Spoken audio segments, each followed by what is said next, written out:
Boa tarde, meus amores. Tudo bem com vocês, meus anjos? Vixe, que coisa boa, né? Então, antes de iniciarmos a nossa aula de hoje, vamos trabalhar, com história, tá certo? Vamos trabalhar com história no livro integrado, página 383, e vamos trabalhar com o nosso caderno de atividades, com matemática, trabalhar os números pares e os números ímpares, dando um reforço em matemática lá no nosso caderno de atividades, tá certo? Mas antes disso, vamos fazer a nossa oração de nossa tarde. Então, Pai nosso que estais no céu, santificado seja o vosso nome, venha a nós o vosso reino, seja feita a vossa vontade, assim na terra como no céu. O pão nosso de cada dia nos dai hoje, perdoai as nossas ofensas, assim como nós perdoamos a quem nos tem ofendido. E não nos deixeis cair em tentação, mas livrai-nos do mal. Amém! Então, vamos iniciar a nossa tarde fazendo uma revisão rápida do contexto histórico, da vinda da família real portuguesa ao Brasil, tá certo? Então vamos lá. Vamos relembrar que houveram, durante o contexto histórico, nós temos lá datado que existiram muitas guerras, napoleônicas, Então o imperador Napoleão Bonaparte, ele era o imperador dos franceses, tá certo?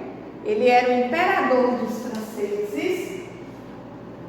Ele decidiu expandir seu território, Então a decisão de expandir seu território e os seus ideais da Revolução Francesa foi através de grandes batalhas, de muitas guerras, Então, a custa das conquistas, de tudo aquilo que Napoleão Bonaparte conseguia, era através das guerras, tá certo? Então, vejamos o seguinte: existia dentro desses conflitos uma outra potência, que era totalmente independente dos franceses, que no caso aí era a Inglaterra, tá certo? Então a Inglaterra, ela não dependia de nenhum país, era um país que possuía livre comércio, era um país que possuía muitas armas, tá certo? Então, se fosse atacado, facilmente poderia se defender. Então, Napoleão Bonaparte estava muito insatisfeito, porque ele queria conquistar, dominar todo o território europeu. Como ele não estava conseguindo aquilo que ele desejava, porque ele queria proibir que os países aliados deixassem de ter livre comércio com os ingleses. Então, veja só. Com isso, houve um bloqueio continental, O bloqueio continental foi um decreto assinado e criado por Napoleão Bonaparte que proibia os países europeus a fazer comércio com os ingleses. Bem, essa medida não afetava em nada a Inglaterra. A Inglaterra era um país que facilmente conseguiria sobreviver, tá certo? Mas o que foi que aconteceu? Os países, eram que ficariam prejudicados. Um dos países que sairia prejudicado com o bloqueio continental era Portugal. Então, Dom João, príncipe regente, ele não aceitou, ele não aderiu ao bloqueio continental, tá certo? Ele não aceitou, não aderiu ao bloqueio continental. E com essa decisão, Napoleão Bonaparte ficou muito chateado. Por que ele ficou chateado? Porque ia de contra aos ideais dele. Então, se ele queria enfraquecer a Inglaterra, ele não conseguiria se algum país se recusasse a cumprir com o bloqueio continental. Com essa decisão de Dom João, então, Napoleão Bonaparte tomou a decisão de invadir Portugal. Claro, Portugal agora estava sendo visto como um país rival dos franceses. Com essa atitude, só houve uma solução. Dom João, para proteger a corte real e os portugueses, decidiu vir para o Brasil. Então, em 1808, Dom João veio para o Brasil com toda a corte. Mas para isso acontecer, Dom João também contou com ajuda, com apoio.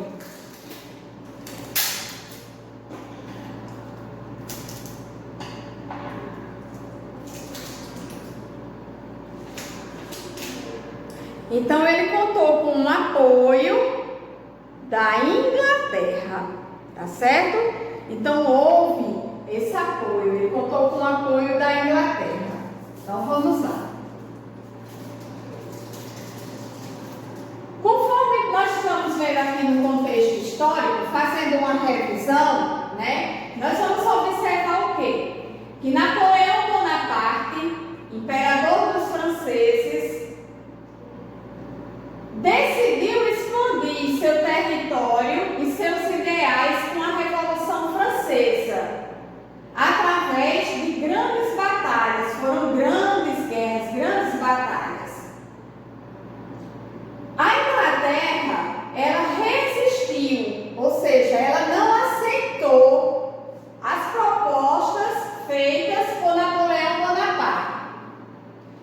O que aconteceu? Napoleão Bonaparte, em 1806, tomou a seguinte decisão: criou e assinou o bloqueio continental. O bloqueio continental foi um decreto ou uma lei estabelecida por Napoleão Bonaparte que proibia os países europeus de terem livre comércio com os ingleses. A Inglaterra não sairia prejudicada em nada com o bloqueio continental. Quem sairia prejudicado seriam os países que dependiam dela para vender seus produtos. E um dos países era Portugal. Então, como Dom João recusou-se a aceitar o bloqueio continental, ele foi obrigado a deixar seu país e vir para o Brasil em 1806, tá certo? Aliás, em 1808.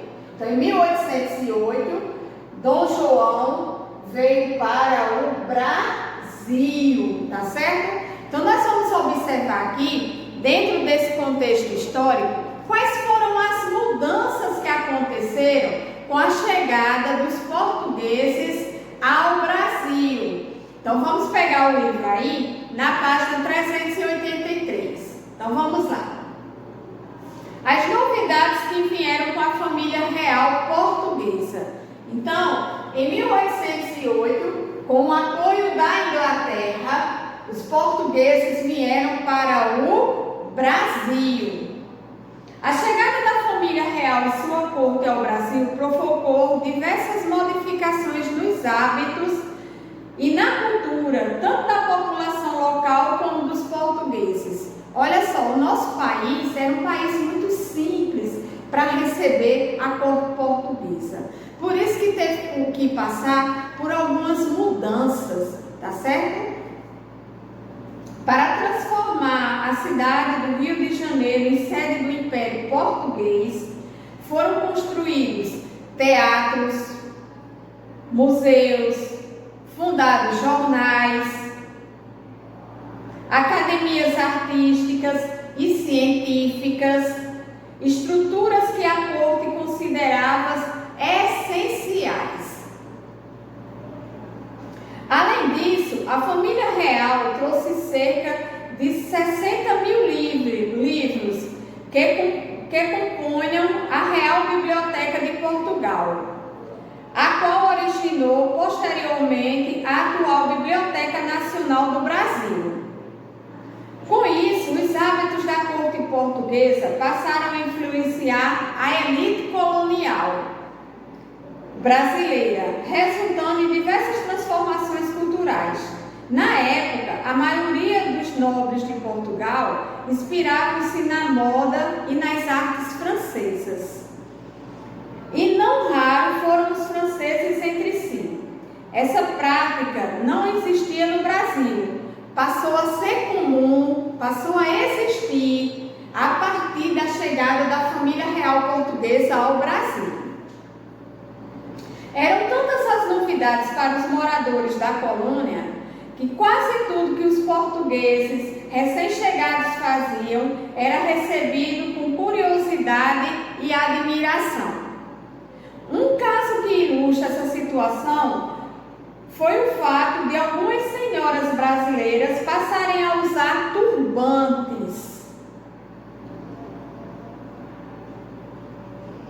Uma vestimenta até então restrita às mulheres africanas e seus descendentes. Quando a família real e a corte desembarcaram no Brasil, muitas mulheres da elite colonial estranharam o fato de a princesa e outras mulheres terem chegado de cabeça raspada e usando turbantes. Inicialmente, elas imaginaram que se tratava da última moda europeia e aderiram ao padrão. Então passaram a usar, aderiram ao padrão aí é que elas passaram a usar esse adereço. Porém, os turbantes e a cabeça raspada foram usados porque durante a viagem de Portugal ao Brasil, houve um surto de piolho, uma das dificuldades de higiene e desconforto que uma viagem tão longa impôs aos tripulantes. Não era moda, mas quase passou a ser. A corte na colônia. Então vejamos. Em 8 de março de 1808, a família real se instalou no Rio de Janeiro. Com toda a corte, cerca de 15 mil pessoas, entre elas funcionários que serviram à realeza como conselheiros da monarquia, empregados domésticos responsáveis em cuidar do tesouro, alguns membros de alta patente do exército e religiosos da Igreja Católica como padres. Enquanto no Brasil a família real e a corte se organizava, na Europa, Napoleão Bonaparte e seu exército foram derrotados ao tentar invadir a Rússia.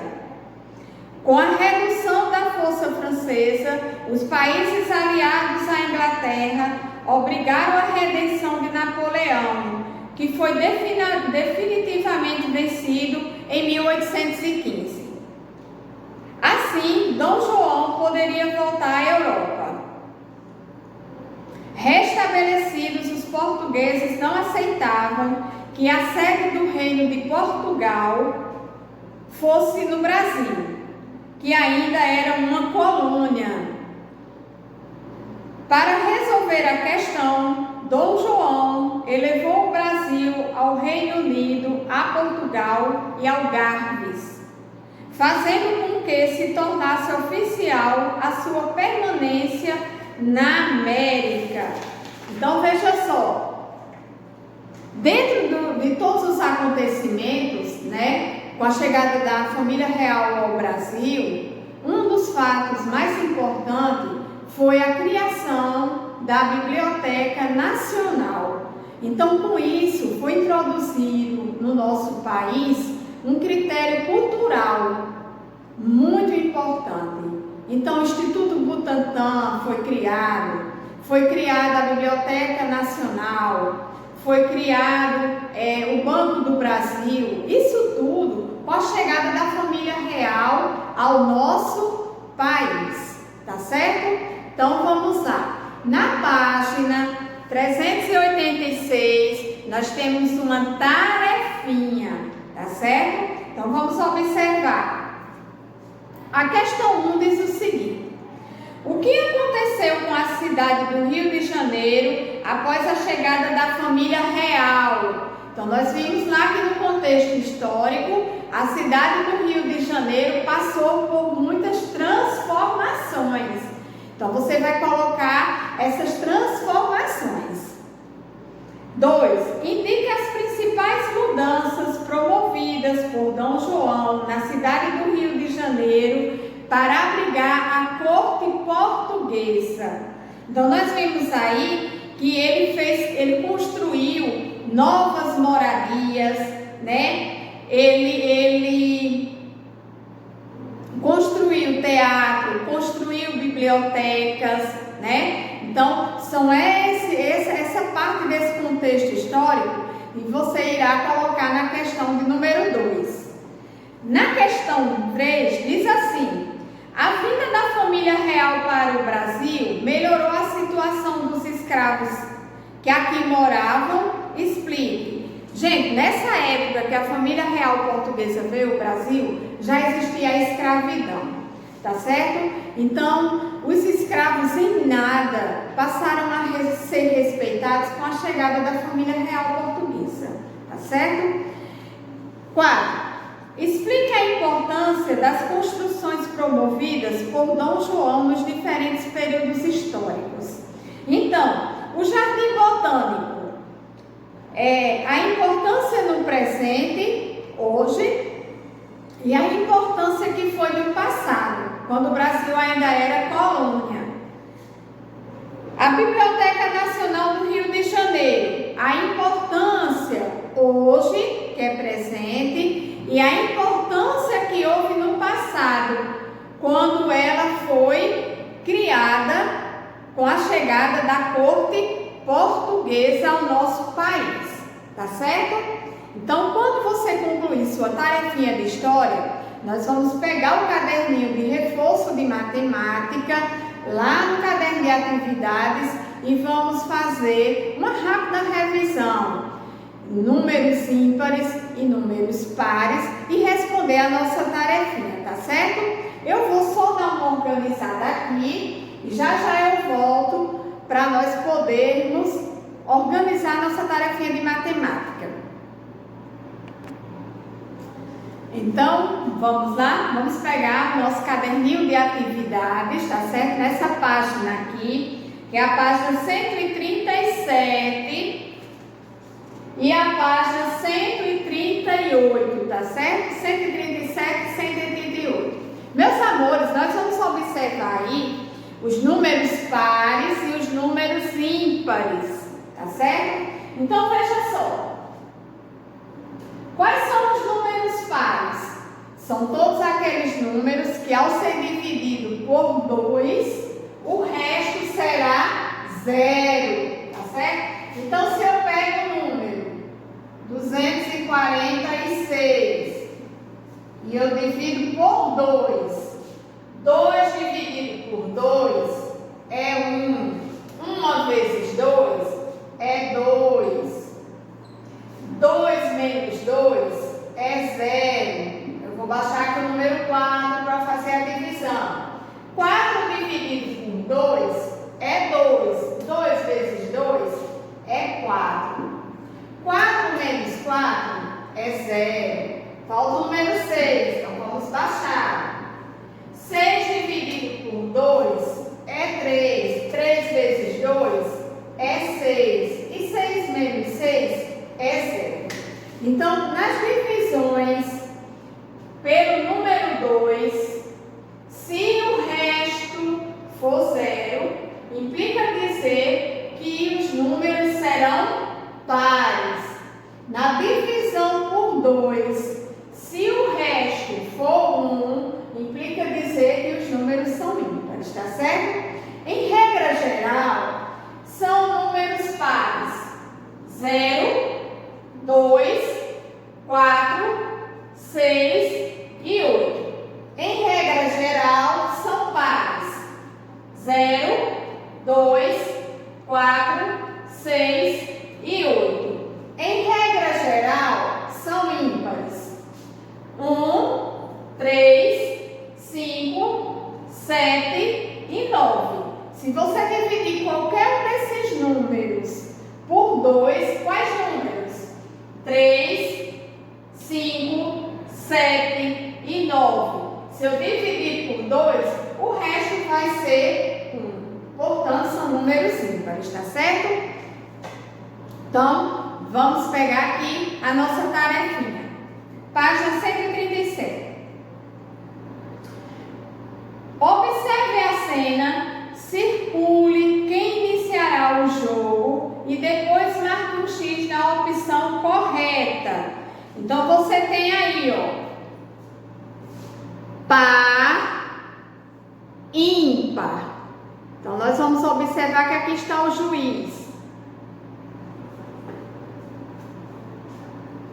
Quem vai começar o jogo? Então, nós vamos observar aí. Par, ímpar. A menininha colocou 5 dedinhos. O menininho colocou 2 dedinhos. Então, 5 mais 2 é 7.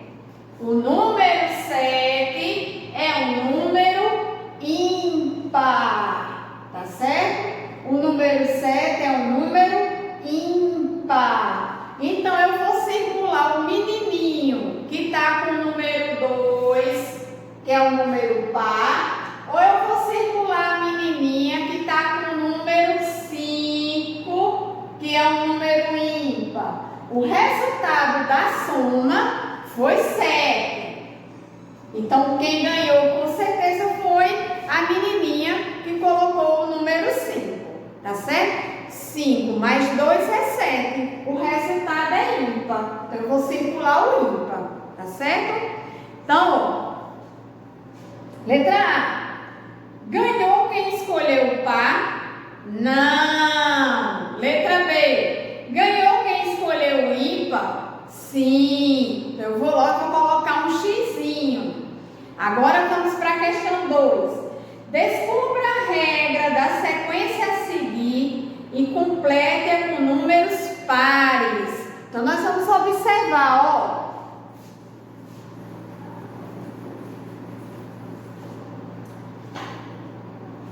Nós temos aqui 24, na sequência, 24 menos 2, 22.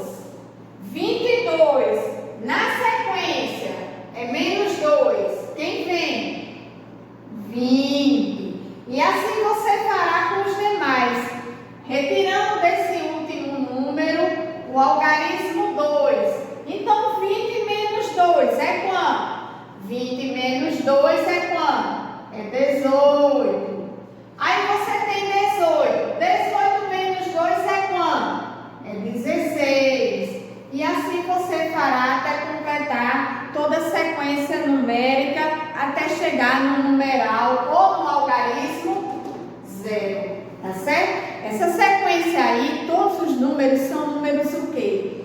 Pares, tá certo? São todos os números pares. Se nós observarmos, o número 24 termina em 4, o número 22 termina em 2, o número 20 termina em 0, o número 18 termina em 8, o número 16 termina em 6. Implica dizer que os algarismos 24, 22, 20, 18 e 16 são números pares, tá certo?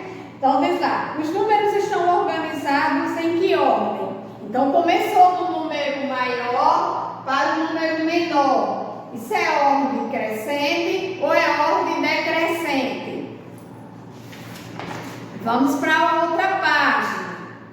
Um fabricante de brinquedos fez o seguinte quadro para organizar sua produção. Observe-o e depois responda as questões. Então, nós vamos observar esse quadrinho aqui, ó. Tá vendo? Então, nós vamos ter alguns brinquedos. Tem a quantidade de brinquedos do fabricante, vendido e no estoque. Então, ó, o primeiro aqui, que é o patinete, né? Ele tem 280 fabricados.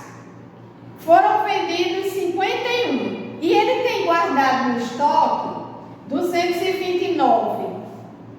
A bola foi fabricada 311. Foram vendidas 99 bolas. E ele tem guardado no estoque 212.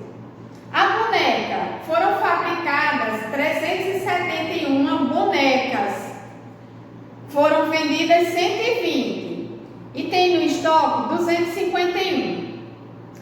O peão aqui foi fabricado 155, vendido 77 e ele tem no estoque 78. Pergunta, na letra A, qual é o maior número que aparece no quadro? Qual é o maior número? O maior número é 280, o maior número é 311, o maior número é 371 ou o maior número é 155. Então, você aqui vai fazer uma análise. Esse número, nós vamos observar aqui que nós temos nessa sequência numérica, olha lá, 280, 311, 371 e 155.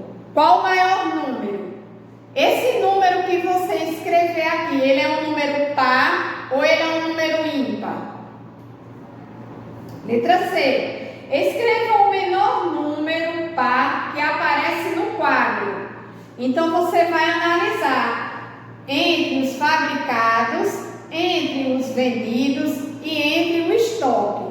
Qual é o menor número par que aparece em todo o quadro? Tá certo? Letra D. Escreva o maior número par encontrado no quadro. Então, no quadro dos fabricados, qual o maior número? E ele é um número par. Letra E. Dos números que aparecem no quadro, escreva 4 números ímpares. Então, de todos esses números aqui, você vai escolher 4 números ímpares e vai escrever na letrinha E. Tá certo? Lembrando que os algarismos 1, 3, 5, 7 e 9 são números ímpares. 0, 2, 4, 6 e 8 são números pares. Tá certo? A todos vocês, uma excelente tarefa e até amanhã.